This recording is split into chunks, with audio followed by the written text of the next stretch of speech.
So I'm going to keep this fast, Daniel Kraft style is speed. So hopefully I'll share a lot of things with you that'll be thought-provoking and fun as well, but it's going to come nice and quick and get you all out there for dinner. It's so great to give a talk after hearing something that's so inspiring and exactly in the line of sight of what I've been thinking about my entire career. And that's why I'm going to put up just this nice, broad, simple goal of improving quality of life. And we just heard a great story about the struggle to improve quality of life when you have damage to your brain. And many of my colleagues, brilliant, are focused on us living longer. And I think that's great. But if we're not living better, then I think that we're missing a real underlying fundamental of what it means to be alive. And so I'm very focused on this aspect of how do we live longer, but also better. And the challenge that I feel is global is how do we develop approaches to enhance our cognitive abilities, both when we're healthy, in which case it's essentially the core mission, or should be, of the education system, right? Not just the transfer of content, but improving how young brains and throughout life process information. And from the impaired point of view, it's the core of the entire mental health care system, from all the neurological and psychiatric diseases that have information processing disorders. So how do we go about this? We know that the win is so great if we can accomplish this. I want to first tell you where I think we are now, and that's a sort of sad story of being a neurologist, but I'm going to give you sort of the state of the art, even at the top medical centers around the world, if you present, and this is just one example. I think this applies pretty much to any neurological psychiatric disease that impairs cognitive abilities. So in this particular example, the type of patient that I'd see, a 60-year-old complaining with attention and memory problems. And I have this picture up here. If you're not familiar with what this is the frustration of arriving at the refrigerator only to find that you have no idea what you're doing there when you knew 7 seconds earlier. Has anyone ever experienced anything like this? So, if this happens, you shouldn't be overly concerned. This happens to everyone. But if it happens again and again, you have a family history of Alzheimer's disease, more concerning forgetfulness happens, you might find yourself at a physician's office. And if you do, this is what's going to happen. The first thing is that you're going to likely get a very poor characterization of what's really going on in your brain to lead to this troublesome behavior that got you there in the first place. Although we've had decades of functional brain imaging, you're unlikely going to get any of that translates into your care. If it's concerning enough, we will treat you, though, and this is largely the way that we treat you, right? We give you a pill. The problem with it is that pretty much all of our medications for all the host of diseases of the brain that affect cognition, and include emotional processing in cognition, are poorly targeted. So they might act generally on a neurotransmitter system, but they're not going to act on the fundamental computational unit of the brain, which is the neural network. And because of that, we get other effects besides the effects that we're trying to get, and we call those side effects. And physicians spend a good part of their career treating those side effects that are caused by the very therapeutics that we give in the first place. So that's another problem. The other big problem is that it's entirely non-personalized, right? The prescriptive advice is based on data from a large population, not taking into account the heterogeneity of that population and the individual differences. So this might not even be appropriate for how this person's brain is working. And it's often unimodal, right? So even though we know that there are many things that are good for brain health, like physical exercise, very frequently a single siloed approach to how we treat is what occurs, like a single pill. The last problem is that our system is open loop. And by that, it's actually easy for me to tell you what a closed loop system is, and many of you probably do already. You intervene in some way, you record the impact, and based on that data, you reapply with as short a time interval, as low latency as possible. And this type of closed feedback loop is how you change any system. It's really the opposite of how our current system works, right? You take a medication home, you subjectively look at your own side effects, and you come back maybe months later, report it to the doctor, and then a non-empirically based decision is usually reached and going up or down, and you begin this very open cycle. Not a powerful way to change any system. And I would say that this is just not good enough. Now, I don't feel that strongly negative against all molecular approaches to improving the brain. I mean, many of my colleagues are trying to work on cures to things like Alzheimer's disease, and I hope that happens. But right now, the medications that we have, because of these issues, are really not good enough, not where we should be. And if we had more time, I'd tell you that I think a lot of these same problems are also there for our education system, right across the list. But let's move on. So how do you create a new system? So this is the approach that my lab has been working on, trying to create for over 10 years now, something that's targeted, personalized, multimodal, closed loop, filling all the gaps that we currently experience in our system. So how do you go about building a new approach like this? Well, step one is to understand what the target is. If you don't know what the target is, it's hard to be targeted. And so we use a number of approaches, often in single experiments: functional MRI, electroencephalography, transcranial stimulation, both magnetic and electrical, to understand how neural networks underlie higher order cognitive behaviors. And then, what are the vulnerabilities in our processing systems? Where are the areas that we can act on? What happens when we get older, which is what a lot of my research focused on. So we start building not just an understanding of the system, but functional biomarkers to be able to look and detect change when we try to issue that to a patient or any population. Once we have the target, our goal is to build an engine of change. So all engines need fuel, and our fuel in our lab is neuroplasticity, right? The ability of our brain to modify itself at every level, from structure to function, chemistry, in response to new experiences. And because of brain plasticity, we think that we can make an impact in improving how our brain functions. So we're not creating this, we're just harnessing brain plasticity that already exists. So how do we take advantage of our brain plasticity, which we now know exists throughout our entire lives, in order to improve cognition? So there's an entire landscape that I first plotted out almost 7 years ago before I started doing the work I'm going to tell you about now, to figure out what are all the possibilities. We don't have really time to go through all these now, but all of these can and should be thought of as ways of enhancing our cognitive abilities. But I want to tell you about one that's become dear to my heart recently, and that's video games. So many of you probably play video games. You certainly know about them. You might not know that it's pretty much 50-50 gender balance now. It's fully global. The average age of a gamer is approaching 40, and not just young gamers like myself becoming older, but games are being targeted to many different populations. It's a multi-billion-dollar industry, clearly a powerful influencer of behavior. But can games have a positive impact? Many people question that. And I've actually found this interesting quote from the 80s. Video games are just another manifestation of human mania, our enduring quality of going relentlessly after absolutely pointless goals. That's Time Magazine, 1982, so the early days. But I can tell you that not everyone feels this way, certainly not anymore. There was a literature that started in 2003 by colleagues of mine, Sean Green, Daphne Beverley, and what they found was that these games, some of the games that people actually feel the most strong negative feelings about, first-person shooter, action video games, improve the cognitive abilities of those young folks that play them when you test them in the lab. And there's cognitive control abilities like processing speed, attention, distraction resistance, task switching. And when you take naive young adults that have never played these games, usually almost only girls, and then have them play it, you see some of these same effects when you compare it to other games like Tetris. And so we were inspired by this, that there must be active ingredients here. We didn't think that that active ingredients was violence, but it's actually still an open-ended question. But we asked, can we build a customized game to improve cognitive control abilities, those same abilities I just mentioned, in older adults, because our lab had been showing that they have very distinct deficits in those domains. And so I reached out to friends of mine that worked in the video game industry. They were pretty senior game developers at LucasArts, which unfortunately is no longer with us.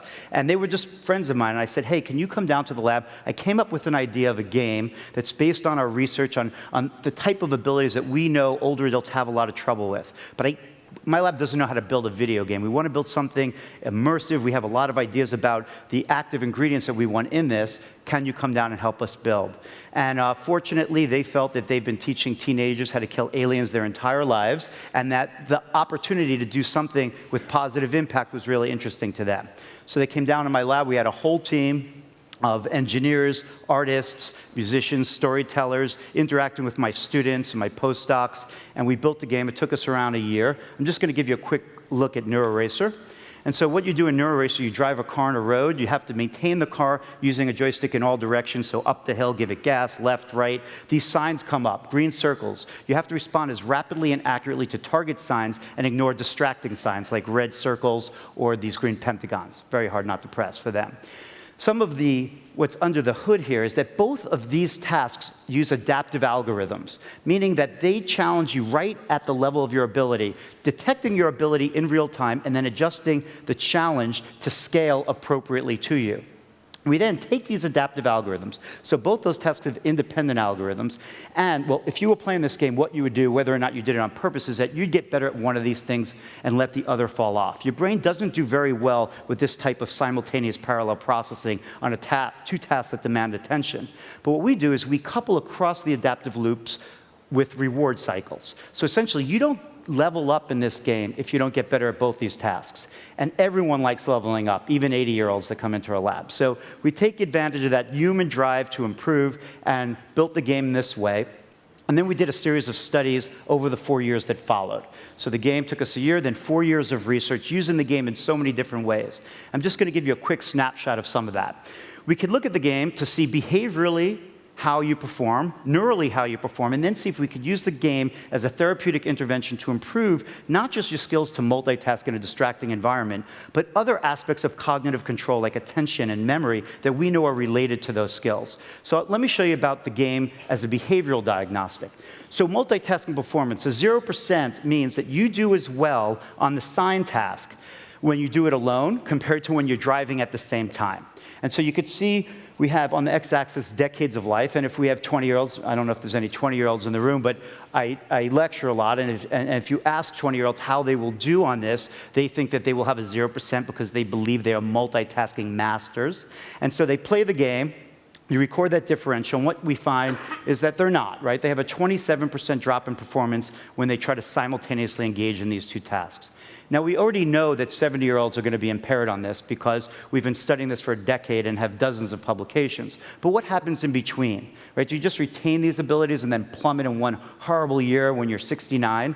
That's not what happens. This is what happens. You plunge every year. So this is a rather linear change across life. Interestingly enough, the biggest difference between two adjacent decades are between 20-year-olds and 30-year-olds. So this is how you could use this video game in a very careful way to plot out even sensitive changes early in life. One of our other design challenges was to build a game that we could record neural activity during gameplay so that we can understand what's going on to lead to higher or lower performance. So this study, we used EEG, but the game can also be played in an MRI scanner. We have some data on that coming out now. So our participants, so this study, I'll show you one other piece of data first. So you could see someone here wearing a 64-channel wired EEG cap. So we could collect data and look at what happens in the game during the most challenging part. That's when a sign comes up and you're also driving. We could time lock a signal to that, and we get this blast of low-frequency activity in the theta range, 4 hertz, from the front part of your brain. Prefrontal cortex, most evolved part of our brain, involved in exactly these types of challenges. So this activity bursts, it peaks over 300 milliseconds, and then decays. It's pretty much gone at the end of a second. And so if we take a look at the brain of 20-year-olds playing the game, this is what we see. So the nose is pointing up, their ears are to the side, and you can see that yellow in the middle, and then going to green, and you can see that's around 3/4 of the way up. We get this burst of activity that just plots exactly with that challenge. If we look at 70-year-olds, we see this. So, there's a peak there. It's not really out of green on the power range. So not engaging this area as rapidly or as strongly as a younger adult. Now, can we take the game, use it in therapeutic mode? And so this was a collaboration actually with Apple at the time. We had laptops that we distributed throughout the Bay Area and had older adults, 60 to 80-year-olds, play the game for 12 hours. So they played it for 1 hour a day, 3 times a week for 4 weeks. We looked at what happened. We looked at their brain and other cognitive abilities before and then after training. So after we brought them back in the lab, I'll give you a quick picture of what happened to their multitasking performance on the game and also how their brains looked during gameplay. And this is what we see. So really profound improvement on doing something that was incredibly challenging to them over a relatively short time. But what's even more impressive to us is this change in how their brain rapidly engaged within 1/3 of a second after a sign came up while they were driving. If we just look at that performance, the multitasking performance on the game 6 months later, we see that it hasn't even declined significantly, which was shocking to us. We would have done a lot more at the 6-month point, and we are now, knowing that this type of sustainability was possible. Another interesting finding of the study was that Other skills, other cognitive control skills like working memory for faces over short periods of time, and attention span, holding, being vigilant in a very boring, impoverished environment, also significantly improved. And this was an improvement that exceeded that of a no-contact control group, as well as another group that played Neuroracer, but played it in single tasking mode. So they only did the sign task, they only did the driving task, they never did them at the same time. They didn't show these changes. So it was the interference that was induced in gameplay, that was the active ingredient that led to the change on the game, and led to these changes in other ability. And then probably what's most exciting to us is that if you look at those that showed the biggest change in their brain from pre to post, they showed the most transfer of benefits to the other task and the most sustainability of the effects on the game 6 months later. So this is the beginning of a long future in this type of work to understand what are the design principles that go into building a game to lead to these type of meaningful and sustainable changes. Still a first step, many more things to do. And we're really fortunate, as Daniel mentioned, this was published in Nature in September, and it was the cover of Nature, very, very exciting. You could see that thrilling but totally intimidating title that Nature put on the journal cover of Game Changer, which then tortured me of months explaining to the media that I don't believe it's this game that's a game changer. If there is a game changer here, it's that you can reach out to professionals in an industry like the video game industry and build a customized game that's targeting known deficits in a population, and then do a carefully controlled study over time with neural and behavioral outcome measures to start understanding how we can build new types of therapeutics, right? So it's still the beginning. We need much larger numbers to see real-world transfer and things of that nature. But it's meant to let us know that there's a signal here, and now we can dive further. And how are we diving further? One thing that became very apparent is that you don't build products inside an academic research lab. This is a perfect area to couple academic and industry goals. And so I helped co-found a company called the Killi Interactive Labs. I just serve as a science advisor. I keep my day job at UCSF. My friends from LucasArts are now full-time employed over here. Patent filed at UCSF on the algorithm that I described to you, now being licensed by Killi to build a new type of game that uses the core engine but takes it to the next level. And I just want to show you a look at what that is. And I'll talk over this a little bit. There's some music there. But essentially, what you do when you build a game like this is we kept a very high-level game team, kept a lot of scientists, and then tried to keep the basic ingredients, but have the type of emergence and engagement that I think is required in order to lead to the type of changes that we're seeing. How do you do that? Well, if you don't want violence, you can do that through high levels of art and music and story. And you could find that you can impact many different populations with those ingredients. Using things like, the iPad, much more scalable and accessible, and much more user-friendly, especially to people that are not familiar with joysticks. You could see the same type of ingredients here. Both skills have to go up to move and increase your skills.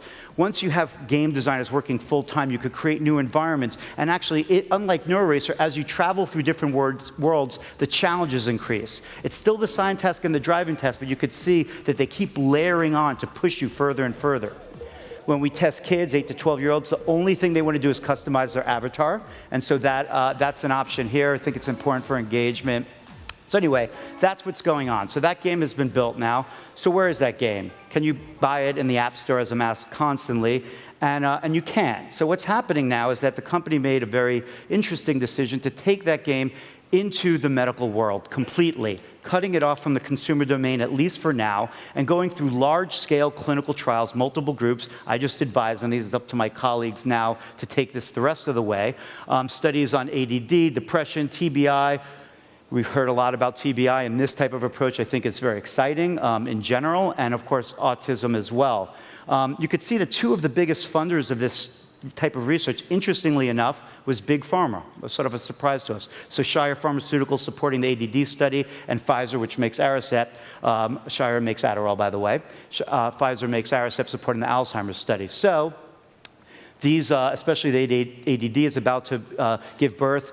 These are all in pilot study now, and then go through pivotal studies to try to see, can you get FDA approval for video games in a way that a doctor would be comfortable prescribing it? So maybe we'll be looking at the world's first prescribable video games that can at least complement the pharmaceutical industry, if not reduce doses or replace them if possible. So anyway, that's what's going on now. Pretty exciting, and obviously just the proof is in the pudding. So we'll just have to see what happens as data comes out, and if this doesn't work, then you modify and try again. But that, I think, is the process that we have to do if we want to bring a more multimodal approach to treatments. So now that that game has left the lab, we sort of had like an empty nest syndrome, right? We spent a lot of time with Neuroracer, and it's better for it to get validated by our colleagues and to reach all those different domains. So what do? Well, we can make new babies and create new games.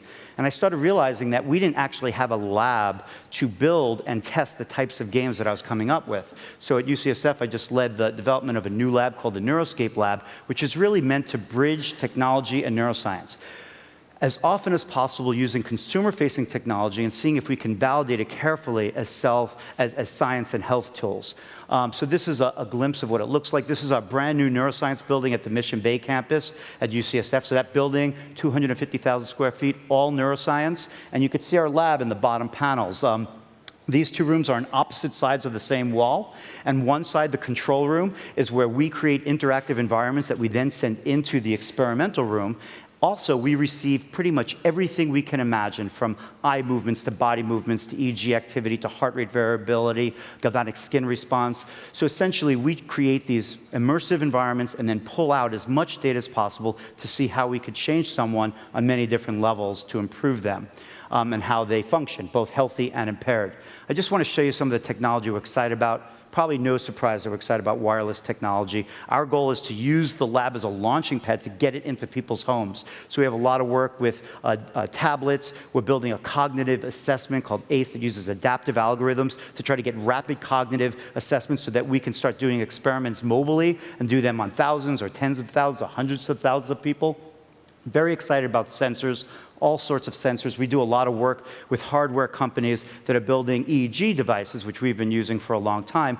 And we've just now started finding that we can get really high signal-to-noise reproducibility that we think that we can start doing our neuro experiments in people's homes, follow plasticity over time. Very excited about these two pieces of technology, both virtual reality. You can see here's the Oculus Rift on a guy, that fellow there is Mickey Hart, the percussionist from the Grateful Dead, who works closely with our lab. I'll tell you about what we're doing here in a moment. And then, of course, motion capture. Having people play games with more than their fingers, we think is going to open up new opportunities. So here's a participant in our lab playing a game using the Kinect 2 to drive the gameplay. So let me just take a couple of moments and tell you about some of the new games. None of these are out yet. We've sort of become an R&D lab of sorts now, which is a little bit of an identity crisis for us since we're a research lab. But I promised them, that my whole crew, that we'll be back as a research lab in 2015, so that's coming up. So we've been building all year. And I just want to give you a glimpse at some of them just so you know the new direction that we're heading in. This is a game I'm massively excited about. I play it pretty much every day now. It's called Body Brain Trainer. And the idea of Body Brain Trainer is to train you both physical fitness and cognitive fitness in an integrated platform, again, bringing in the design elements of adaptivity and feedback. You could take a quick look at it here. Someone's playing it with a cap on. I'll tell you about the brain recording that's going on right there. But what's happening is this person is being challenged to make perceptual decisions, to move between tasks. All their cognitive data is updating the algorithms to challenge them. But you can see that 159 in the corner there, that's their heart rate. We also record the heart rate during gameplay, set it based on a VO2 max beforehand, and we could change the game dynamics in such a way to hold someone's heart rate right at the level that we want to challenge them. So we can challenge them physically and cognitively in this way that merges together. The next study we're excited about is something called Rhythmicity. This is sort of inspired by the fact that our brains are rhythmic in every way, from coherence to even isolated. And we know that, for thousands of years, hundreds of cultures have used rhythm as a therapeutic tool. But yet, that really careful study that we really need to do to take someone, make them more rhythmic, and look at what has happened to them hasn't occurred yet. So we have a video game. This is the collaboration with Mickey Hart, and as well as other percussionists. We have several different versions. One takes place in virtual reality. And what we do is we teach you to integrate with rhythms, to synchronize, to syncopate, to reproduce, to create rhythms, train you over time, and then look at what the impact was on the rhythms of your brain and your cognitive abilities. We have another game, Virtual Attention. This game is the earliest, just at the design phase and the concept art. But the idea is to take advantage of something fundamental about virtual reality through all the goggles that are coming out to improve attention. In this case, not focused attention, where everyone has really largely looked at, but distributed attention. How can you throw out your attention more like a net when you want to? Very important for things like driving. We know that this functional field of view contracts as we get older. If we can expand it, we'll think it'll have a lot of benefit. And so that's a new study that we're about to begin. And then this one I think a lot of people are very excited about, not just for its impact on those that are suffering from cognitive impairment, but on healthies as well. It's a game that we call MetaTrain. I designed it based on the principles of concentrative meditation with the game mechanics of feedback and adaptivity. We did a pilot study that was funded by the NIH and got some really nice effects. Now we have a collaborator, Jack Kornfield, who's a leader in meditation, concentrated meditation, and he's been helping guide us. An interesting academic industry collaboration. Zynga, the game company, has been building this game based on sort of the design elements that we presented as a philanthropic venture. So it's really exciting to see an industry like that working closely with our lab to create this. This is just a quick peek of it. The game, we just finished it on Friday, so we're about to begin testing of it too. It's an iPad game. So what we have here is 4 games that are all built to challenge, using the tools and the design principles that we've been building, different aspects of cognition to improve them and understand how we can more powerfully harness plasticity to improve how our brain functions. The biggest win is not going to happen even as these papers start appearing over the next 3 or 4 years, but the real goal is to integrate these together, what I've been calling Neuro CrossFit. What happens if you play them all? How do they interact with each other to enhance you? It's going to take us a long time to get there, to look at interactions between all these. In the meanwhile, I feel like this is a pretty safe area for self-experimentation, so I will be playing all of these games when we finish them in 2015. I don't know what's going to happen. I have really sort of high expectations, but we'll just have to see what happens next year. So that's where we're at now. Now I want to tell you in the remaining time how we can take what we've built, what I just presented to you, and bring it to the next level, right? So that was not really the sort of out there part of our lab. We have another sort of like X teams building some enhancements to that. So first I would like to say that video games, they're not a magic trick, right? The fact that they work, that we believe that will show that they work over the years, is because they activate circuits, right? That's how the brain works. You interact with an environment in a very specific way, and your brain reacts specifically. And so we get selective neural network activation. But we think that that's just the beginning, right? Once we have a network activated in a selective way, how could we enhance those effects? So 2 things that we're working on are combining our video gameplay with neuromodulation and neurofeedback. How do we do that? Well, the first thing is that we need better real-time data of what's going on in someone's brain, since a closed loop works with very short latency. So we have some new technology that we've been working on. This is called the glass brain. I'm just going to give you a quick tour of this. This is a collaboration between my lab at UCSF and a group at UCSD, the Swartz Center, as well as NVIDIA, the company that builds the GPU chips. This is a combination of an MRI and an EEG. So the MRI supplies the structural data, the cortex, the golden fibers connecting the different brain areas. We then use that data to guide many different algorithms. Source localization to determine, take advantage of the MRI data to help the EEG data that has poor temporal resolution. We do artifact correction, as well as something known as multivariate Granger causality, which is looking at synchrony between 2 areas and also the latency to get these connectivity flows that you see here. We do that all within 200 milliseconds to get real-time recordings. We then take all that data, we bring it into the Unity game engine, where we do all of our other game development, and we create this really beautiful, interactive way of seeing a brain in operation. Now, it's still early days. I really think of this basically as a proof of concept that was done really on discretionary money just to see if we could do it. There's a lot more work to be done, but it starts painting a picture that we can, by working with all these new algorithm development as well as interactive media, start seeing the brain in real time. And this is something that we're going to continue. So what do we do with this? Well, the first is that we could do diagnostics. This is sort of mostly here for fun, but last year I gave the keynote at NVIDIA's GTC conference.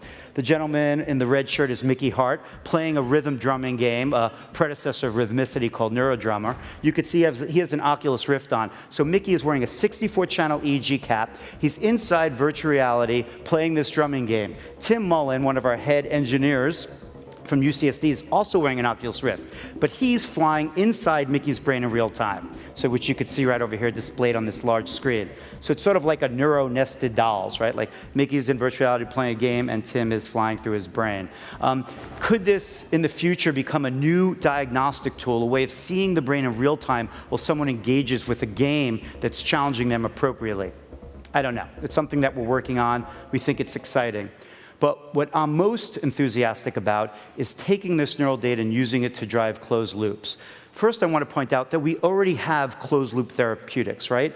Our video games, as they work right now, something happens in your brain, it guides your behavior, you interact with the game in a certain way. The game responds to that, changes the challenge and the feedback, and feeds back a different environment to then change your brain, right? So we use this closed-loop approach. But if we could record neural activity with a high fidelity in real time, then we could feed that information into the game. So essentially, the game is diagnosing where the weaknesses are and how your brain is processing information, and then using the dynamics to put pressure on those. We think like a gamma knife, we could fine-tune different processes. Again, just under research right now. We also want to use that real-time EEG data to guide neurostimulation right now through DC, but we're also moving into alternating current stimulation, which has been shown to increase the plasticity of the cortex underneath it, and we have data from a lab that's in review right now. So we could feed back the EEG data for stimulation. So let me just put this all together as a close here. So this is where we are right now. 2014, we really have an approach. Again, nothing bad about drugs in general used in this way. We just don't have the selectivity yet. Until we do, what I would like to see happen is our ability to decrease the doses at the least, to decrease side effects, then use targeted video games to activate circuits. The drug selectivity may increase because now the brain is demanding it in a more selective way. We could then use EEG data to guide the gameplay to have more selectivity on those weak processing points in the system. And when necessary, maybe for traumatic brain injury, for example, when you really want to increase plasticity in that area, drive it into a stimulator cap and then feed that back into the brain.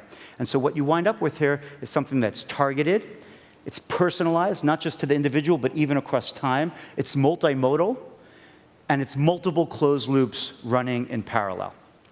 We hope, and this has already started, these are all of my colleagues who find this interesting.